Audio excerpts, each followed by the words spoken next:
দিনটো ৰেপিডো চলাই কিমান টকা পালোঁ আপোনালোকে লাষ্টলৈকে চাওক, মই দেখাই দিম কিমান টকা আৰ্নিং হ'ল। তো গাইজ ৰাতিপুৱা আহিছোঁ এতিয়া। আজি গৰমটো বহুত বেছি, তাকে এতিয়া অলপ দেৰি হ'ল অহাটো। আজি মাৰ্কেটটো ইমান ভাল নহয় বুলি শুনা পাইছোঁ। টোটো জ্বলাই লৈ এতিয়া মই যাওঁ, তাৰপিছত অনলাইন আহিম অলপ দেখাম।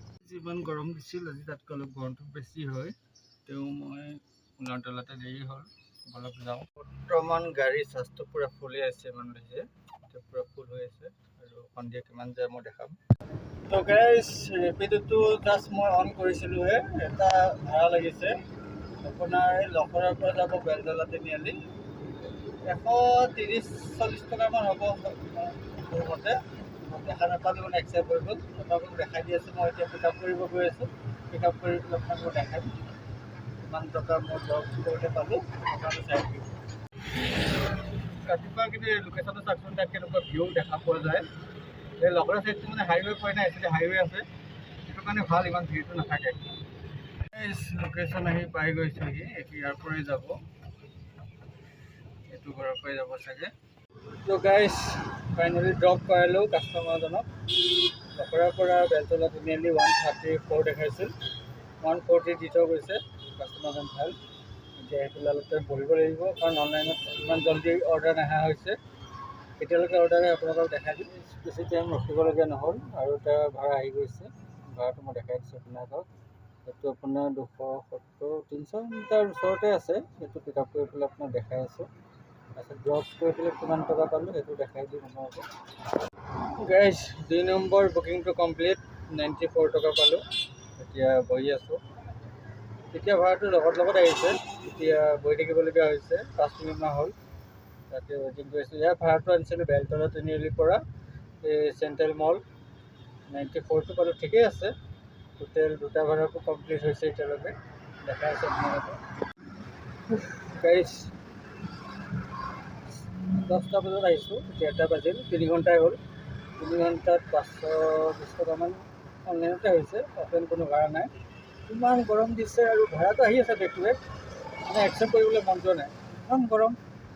34 ইয়াত 33 CC মাৰি আছে। এতিয়া আপোনালোকে ক'ৰ পৰা বেলেগৰ পৰা চাই আছে গুৱাহাটী বাদ দি, এতিয়া কমেণ্ট কৰি ক'বচোন আপোনালোকে এইফালে গৰম কেনে। মই এইফালে গৰমটো এবাৰ দেখাই দিছোঁ, কেনেকুৱা ৰ'দ দি আছে চাওকচোন আপোনালোকে। ইমান গৰম দি আছে, ইমান গৰম, মানুহ নাই মাৰ্কেটত, পূৰা খালী ৰাস্তা, খালী গাড়ীবিলাক গৈ আছে। মানে চাওক কেনেকুৱা ৰ'দ, এইটো এনেকৈ ৰ'দ দিলে কি গাড়ী কেনেকৈ চলাব কওকচোন। খালী গাড়ীবিলাকে চলি আছে, কোনো ধৰণৰ মানুহ নাই। গৰমত ক'ত মানুহ ওলাব।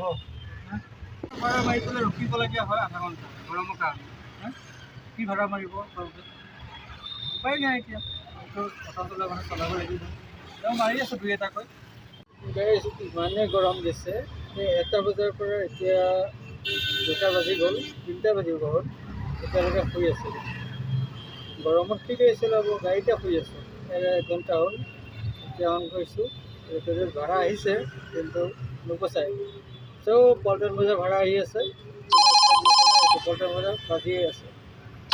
কোনে যাব, কিমান দেখাইছে তোমাৰ শ্ৰীনগৰৰ পৰা দেখাইছে পল্টন বজাৰ ষ্টেচন 94, কোন যাব?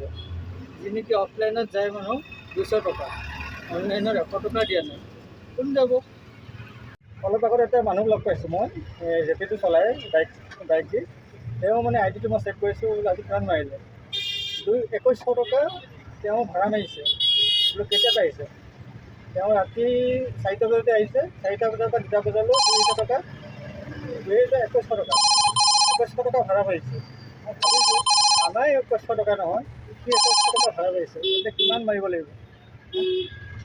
আমাৰ কামেই নাইকিয়া অটো, আমি অটো চলাওঁ, আৰু সি বাইক চলাই পেলাই ইমান টকা, কি ক'ব। আৰু এটা চাকচোন বস্তু এখন হৈছে, মানে গুৱাহাটীৰ ভিতৰত আৰু 10 নম্বৰ 1 বুলি ক'লেও হয়। মানে নামতে তোমাৰ গ্ৰীণ বাছ, চাবলৈ গ'লে এখন উৰাজাহাজ, য'তে মন যায় ত'তে এখন পাৰিব, সিহঁতৰ মৰ্জি, এখন মাৰি থাকক, কোনো পধ্যে চাইড নাপায়। আৰু গ্ৰীণ বাছ আপোনাৰ ইমান হৈ গৈছে, আহি আছে নেকি, সেই পিছফালে 4খনমান লাইন হৈ আছে, ইমানেই গ্ৰীণ বাছ। এটা বুকিং আহিল, বুকিংটো একচেপ্ট কৰিলোঁ, কৰি পেলাই লোকেশ্যনত গ'লোঁ, পিক আপ কৰিলোঁ। পিক আপ কৰি ড্ৰপ কৰিছোঁ তোমাৰ 1.2 কিলোমিটাৰ, মানে 1 কিলোমিটাৰ লাগভাগ। পে'মেণ্টটো চাইছোঁ 96, তেনেকুৱা 10টামান হ'ব লাগে। 10টা হ'লেতো কথাই নাই দিনটোত, ধুনীয়া ভাড়া। আৰু ইয়াৰ পৰা পল্টন বজাৰ দেখায় আপোনাৰ 6 কিলোমিটাৰ, কিমান 194। এনে কোনটো ভাল? এতিয়া অৰ্ডাৰ আহি আছে খালি পল্টন বজাৰ এই পল্টন বজাৰ নেকি, ইমান ভিৰ লাগে। টকা ভাড়া মাৰিলোঁ, গাড়ীখন ফুল চাৰ্জ দি আনিছোঁ ৰুমত। 800 টকা ভাড়াত চাৰ্জ কিমান গৈছে চাই লওক, মই দেখাই দিছোঁ। যেতিয়া আহিছিলোঁ তেতিয়া আপোনাৰ ফুল আছিল, মানে 4% থাকে। এতিয়া 1% গ'ল, 1%ত 800 টকা ভাড়া মাৰিলোঁ আৰু 3% আছে। 3% 2% চাৰ্জ শেষ কৰিম আৰু তেতিয়া ৰুমলৈ গুচি যাম।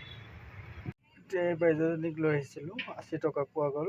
এটা ভাড়া লৈ আহিলোঁ আপোনাৰ শ্ৰীনগৰৰ পৰা, এইটো গণেশগুৰি ব্ৰিজৰ তলত 80 টকা পালোঁ। স্ক্ৰীণত মই লগাই দিম, চাই পোৱা আপোনালোকে। আহি পেলাই এতিয়া বহি আছোঁ। মই তাত বহিব মানে কি জেগা আছে, ইমানেই ৰ'দ পৰি আছে, ক'তো ঠাই নাই। আহি মই এছেম্বলি ওচৰ পালোহি। এই জেগাখিনি ভাল আছে, চাই লওকচোন। ৰাজধানী বুলি ক'লে এক্সট্ৰা জেগাই ভাল আৰু চাওকচোন। এইটো যোনটো ক্লক টাৱাৰ আছে, ক্লক টাৱাৰটো মানে ভিউ এটা বহুত আনকমন ভিউ পোৱা যায়। গাড়ীবিলাক একে দিশে আহি থাকে, চাওকচোন কি মজা লাগে।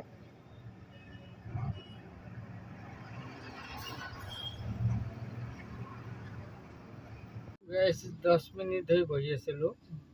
বহি থকা জেগাতে আজি এটা বুকিং আহি গ'ল, একচেপ্ট কৰিলোঁ। ওচৰতে ৰখি আছোঁ, যিটো বিল্ডিঙতে পাইছে এই বিল্ডিংটো। বাইদেউজনী এবাৰ আহিল, আহি পেলাই কিবা পাৰ্চেল কিবা এৰি থৈ আহিছে। মোক কৈছে 2 মিনিট ৰখক। ঠিক আছে, মই আপোনালোকক দেখাই আছোঁ ড্ৰপ কৰি পেলাই কিমান পোৱা যায়। গাড়ী কাষ্টমাৰটোক বেলতলা পৰা আনি অজন্তা পথৰ পৰা আহিছে। এতিয়া লক্ষ্মী নগৰত ড্ৰপ কৰালোঁ, ড্ৰপ কৰাই থ'লোঁ, 80 টকা পালোঁ। তাৰপৰা মই এটা বস্তু দেখাই দিওঁ, কিমান ঠাণ্ডা এটা পৰিৱেশ চাবচোন না। জেগাটো চাওকচোন, কি ঠাণ্ডা পৰিৱেশ। কোনোফালে হাল্লা হ'ল, কোনোফালে এটা মাত বোল নাইকিয়া, ইমান ধুনীয়া পৰিৱেশত আহিছোঁ। ফাৰ্ষ্ট টাইম আহিছোঁ, ওচৰতে থাকোঁ, কিন্তু আজি ধৰি লওক ফাৰ্ষ্ট টাইম অহাৰ নিচিনা হৈছে। ইমান ঠাণ্ডা, মই ৰখি আছোঁ সেইটো কাৰণে। ৰেপিডত আৰু এটা বুকিং আহিল, মই আহি পেলাই পিক আপ লোকেশ্যনতে আছোঁ। মেডাম এতিয়ালৈকে অহা নাই, কিবা চান্দিলা নে কি নাম ছোৱালীজনী। মই ফোন কৰিলোঁ, ৱেইট কৰিব কৈছে। কিমান দেখাই মই চাব নহ'ল, মোবাইল টিপি থাকোঁতে একচেপ্ট হৈ গ'ল। আপোনাক ড্ৰপ কৰিবলৈ মই দেখাই দি আছোঁ কিমান টকা। এতিয়া আহি পেলাই ড্ৰপটো কৰালোঁ মেডামক। 80 টকা হৈছিল আৰু ৱেইটিং চাৰ্জ 3 টকা লাগিল, 83 হ'ল। তেওঁ দি পেলাই এতিয়া আহি পেলাই বহি আছোঁ জোৰদৰ ব্ৰিজৰ তলত। কোনো ধৰণৰ ভাড়া চাড়া নাই, কি কৰিব, বহি আছে তাত। বহুত গাড়ী এনেকৈ বহি আছে, কেব, অটো, ৰেপিডো, বাইক চব বহি আছে, ভাড়াই নাই। মোৰ যেনে তেনে 1000 টকাৰ ওপৰত হৈ গৈছে, টেনশ্যনটো কমিছে এতিয়াহে। ঠিক আছে, মই দেখাই আছোঁ। আৰু এটা কথা, যিবিলাক মানুহ নতুনকৈ মোৰ চেনেলটো চাই আছে, ছাবস্ক্ৰাইব কৰি দিব প্লিজ, আৰু লাইক কমেণ্ট কৰিব, ধন্যবাদ। গাড়ী এটা ভাড়া লাগিছে, তোমাৰ হেঙেৰাবাৰী ৰাস্তাটোত আছোঁ মই, ইয়াৰ পৰা যাব হাতীগাঁও। কিমান টকা দেখাব পাওঁ দেখাই আছোঁ। মই পিক আপ লোকেশ্যনতে আছোঁ, মানে কাষ্টমাৰজন কিবা বজাৰ কৰি আছে, অলপ টাইম ৰ'ব দিছে, ৰৈ আছোঁ। আপোনালোকক দেখাই আছোঁ, চাই দিব। মেডামক আনি ড্ৰপ কৰিলোঁ, ড্ৰপ কৰি পেলাই আপোনাৰ 106 টকা হৈছে। তেওঁ খোলা নাছিল বোলে, 100 টকাকৈ দিয়ক, 100 টকাকৈ ল'লোঁ। সৰু মাইনাজনী আছিল, স্কুলৰ ছোৱালী হয়, তেওঁক পঠাই দিলোঁ। এতিয়া ভাবিছোঁ বন্ধই কৰোঁ, কাৰণ চাৰ্জটো ইমান নাই, চাৰ্জ আছে 2%। তাৰপিছত মই আপোনালোকক আৰ্নিংটো দেখাই আছোঁ। ৰেপিডত ভাড়া মাৰিলোঁ 1034 টকা, আৰু অফলাইন ভাড়া ল'লোঁ তিনিটাত 340 টকা হৈছিল। টোটেল 1380 টকামান হ'ল আজিৰ দিনটোত। বেয়া নহ'ল, ভালেই হ'ল। এতিয়া বন্ধ কৰিলোঁ।